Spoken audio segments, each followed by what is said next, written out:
Hey BazelCon, I'm Siggi, the co-founder of BuildBuddy. Today, I'm going to be talking about running Bazel in the cloud with GitHub Codespaces and Bazel Remote Build Execution. Before we jump in, I want to stop and give some quick background on the inspiration for this talk.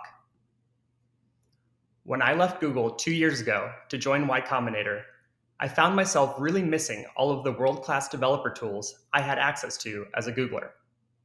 There was Blaze, Sponge, Tap, Forge, and dozens of other tools that made me more efficient as a software engineer. You really take these tools for granted until you have to live without them. In the outside world, we have Bazel, which we all obviously know and love, which is the open source version of Blaze. For Sponge, Tap, and Forge, there are plenty of open source options available, including Build Farm, Build Barn, Brew, and of course, BuildBuddy. But there's one tool I've still found myself consistently missing from my Google days, and that's Cider. Cider is Google's browser-based code editor that allows you to quickly make changes to Google's massive monorepo from any device.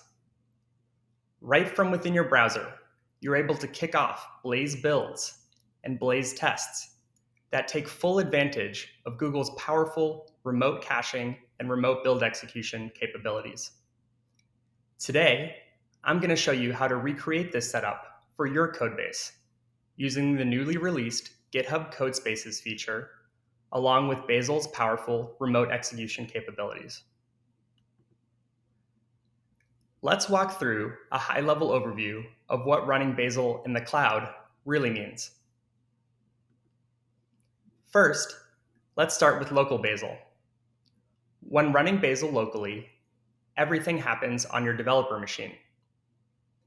The Bazel client, the long-lived Bazel server, and all of the many build and test actions that Bazel spawns all run locally. They're competing for resources with Slack, Chrome, Zoom, and all of the other apps you're likely to run on your computer. That means that you're bound by the CPU and RAM limitations of your machine. But at least you're not at the mercy of your network. This setup will work just fine offline, assuming all of your dependencies are available locally. Now, when we add remote execution to the mix, we add a remote cluster in addition to the developer machine. The local Bazel server communicates with the remote cluster via the Remote Execution API. This means we've now made a trade-off. Now, we're no longer bound by the local CPU and memory constraints of our developer machine, but we're now at the mercy of our network connection. If you have slow upload speeds or a flaky internet connection, you're likely going to have a bad time. Finally, when we move Bazel to the cloud, the developer machine just becomes a thin client. The Bazel client and Bazel server will live in the GitHub Codespaces data center of your choice. You can let GitHub automatically select this data center for you, or you can manually select one yourself. This means that the remote build execution API calls that Bazel makes are happening between data centers and not subject to your flaky home internet connection, which we're all a lot more familiar with now that many of us are working from home. If you place your codespaces in the same region as your remote cluster, this connection can be incredibly fast. Okay, enough talking and diagrams. Let's see the setup in action. You can create GitHub Codespaces from any GitHub repository. In the upper right-hand corner of any repo, you'll see a green Code button. You can click this button, select the Codespaces tab, and click New Codespace. Alternatively, you can quickly access the GitHub web editor by pressing the period key on any GitHub repo. From there, you can quickly create a new codespace using the Continue Working On button. For this demo, we'll be using the open source Bazel repo. From there, you'll be taken to this loading screen while your codespace is created. In my experience, this only takes a few seconds. Now, you're ready to go. You have a fully fledged VS Code editor running right within your browser. All of the extensions, themes, shortcuts, and more work exactly how you're used to using desktop VS Code. For those of you that can't stand the idea of using VS Code in a browser window, you can even open this codespace using your desktop VS Code editor using the Codespaces extension. Now that we've created a codespace, all we need to do is install Bazel and we're off to the races. I recommend using Basilisk because it's easy to install and makes managing multiple Bazel versions a breeze. You can install it with the simple go get command, since Go comes pre-installed on the default Codespaces dev container. This just works out of the box. Alternatively, you can also create a Docker file in the .dev container directory in the root of your project, in which you can install Bazel, along with any other tools you might need for development. I also typically alias Basilisk to Bazel, but I'll be using the full Basilisk command in this demo to make sure it's easier to follow along. Now that we've got Basilisk installed, we can go ahead and kick off a build. Here, we're building Bazel from source using our GitHub Codespaces virtual machine. Once that build completes, we can see we've built just over 2,700 actions in about 1,000 seconds. Dividing by 60 shows us that building clean Bazel from source on a fresh GitHub Codespace takes just over 17 minutes. That's definitely not blazing, so let's dig in and see what's going on. The first thing you'll notice when kicking off a build in a codespace is that this pop-up appears during the build, which says that we're at 100% CPU utilization for our codespace. That's a pretty good hint that we're CPU bound. Pulling up the timing profile for one of these builds shows that we're only running 4 jobs in parallel for this build. That makes sense because the default GitHub Codespaces machines only have 4 cores and 8 gigabytes of RAM. If you're like me, your immediate next reaction is to try running your codespace on more powerful machines to see how much power we can squeeze out of one of these things. Unfortunately, when you go to change the machine type in your codespace, you're met with a friendly "Contact our team" message to enable the more powerful machines.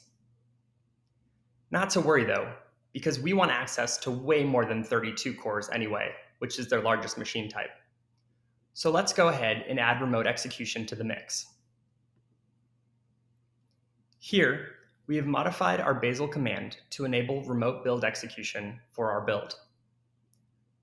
We've first run a clean with a -- expunge flag to make sure we're not dealing with any local caching. We've also added a no remote except cache flag to make sure you don't introduce any remote caching. The other flags here are relatively straightforward. You can of course add these to your Bazel RC file, but I've chosen to place them here on the command line to make them easier to follow along. I'll quickly walk you through these flags for those of you who are unfamiliar with remote build execution. The config remote option sets the various platform and toolchain flags needed for the Bazel project to build remotely. If you haven't configured one of these for your project yet, you can use the Bazel toolchains repo or Grail's LLVM-based toolchain as a guide. The remote executor flag points to BuildBuddy's free tier cloud remote execution service. But you can use any remote build executor here. There are plenty of other open source alternatives, including BuildBarn, BuildFarm, and others. The remote download minimal flag enables Bazel's build without the bytes feature, which minimizes the number of outputs that get downloaded to the Codespaces machine. The jobs number specifies that we'll be running 1,000 actions in parallel, compared to the 4 that we were able to run locally. Finally, the remote header flag allows us to set a BuildBuddy API key that associates the build with your BuildBuddy account. When we run this configuration, it completes in just over 150 seconds, and 2,689 actions were run remotely. That comes out to about 2.5 minutes, or about 6.8 times faster than the local Codespaces build. This particular run was on a cold cluster that had some auto-scaling to do in order to bring more executor nodes online. Running on a warm cluster that is already scaled up brings this number down to 109 seconds, or about 1.8 minutes. That's pretty nice, and there are plenty more optimizations we can make to get this number down even further, like enabling persistent workers and playing around with the number of machines we're running on. In the previous example, we'd intentionally disabled caching to make the comparison against clean local builds more fair. Now, if we run another build with remote caching enabled, the build completes on a clean codespace in about 20 seconds because it's remotely cached. This still feels a bit slower than we'd like, so let's take another look at the timing profile. Here, we can see that about half of these 20 seconds are spent in and before the analysis phase. This means that there's a good 10 seconds before we even begin any remote build execution. It's pretty common for this analysis phase to last even longer, especially for projects that pull in a lot of third-party dependencies. I've seen this take several minutes or more on even modestly sized repos. So how do we avoid this analysis phase? One way is to configure a repository cache to remove the need to re-download third-party dependencies, but this only solves part of the problem. A more comprehensive solution is to use a warm Bazel process that has much of the analysis phase cached and any third-party dependencies pre-downloaded. You can configure this with many popular CI providers, and we've even launched BuildBuddy workflows to make this super easy to get started with. With a warm but clean Bazel process, we're able to run a fully cached build in about 7 seconds on a default Codespaces machine. You can get this down to about 2.6 seconds by making sure your Cloud Bazel instance is running as close to your RBE cluster as possible, and by using more powerful VMs. This can be several times faster than a fully cached local build, depending on how slow your home internet connection is and how far you are away from the RBE cluster. From there, you can modify your source in your browser and perform incremental builds that complete in just seconds. So obviously, improved build times and test speeds are a great benefit of running Bazel with remote execution in the cloud. But those aren't the only benefits. Running Bazel in the cloud helps improve the reproducibility of your builds. When using a shared caching setup, many common causes for cache misses come from very slight differences between developer machines. When developers use the same base image and the same remote VMs, many of these slight differences completely disappear. The pains of cross-compiling from Mac hosts onto remote Linux executors also disappear. Running Bazel on remote machines also means you need less powerful hardware locally. You can do more development on your laptop, or even on something like an iPad for those of you who are into that kind of thing. Running Bazel remotely means you get the advantage of data center to data center network connections between your Bazel server and your Bazel remote build execution cluster. If you're anything like me, you're probably used to canceling all local builds before you hop on a Zoom call to make sure the fan noise doesn't drown out all of the other meeting participants. This problem goes away completely when you're running Bazel remotely. And finally, it makes contributing to new Codespaces a breeze. You can start from scratch and have a fresh instance ready for development up and running in well under a minute. So this was a super brief introduction to running Bazel in the cloud, but there are many places you can take this powerful idea. In this demo, I showed you how to use Bazel remote execution with GitHub Codespaces, but there are many other projects that offer web-based IDEs that you could use instead. There's Gitpod, which recently open-sourced their Open VS Code server. There's also Coder.com, which maintains the code server open source project. I've even gotten Bazel with remote execution running on Replit using their new Nix integration that supports Bazel. Another feature that GitHub Codespaces is offering in limited preview is the ability to pre-build codespaces when changes are pushed to your repo. This would allow you to even further reduce the startup time for your contributors by creating a pre-warmed container that's ready to go and gives you incremental builds from your very first run. At BuildBuddy, we're working with Firecracker micro VMs to enable pausing and resuming warm Bazel instances with their analysis cache fully intact. Finally, by introducing a Fuse file system, you could imagine opening up a workflow that uses Cloud Bazel to non-web-based IDEs. Stay tuned for more here as well.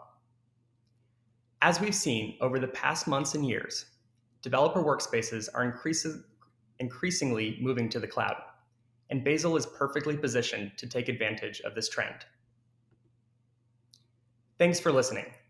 I hope you got some useful ideas and concepts out of this talk. If you're interested in anything I talked about today, please message me on Twitter, where I'm @Siggi, or send me an email. Also, if you love Bazel and love making developers productive as much as I do, we're hiring engineers at all levels at BuildBuddy, so please shoot me an email if you're interested. Thanks again, and enjoy the rest of BazelCon.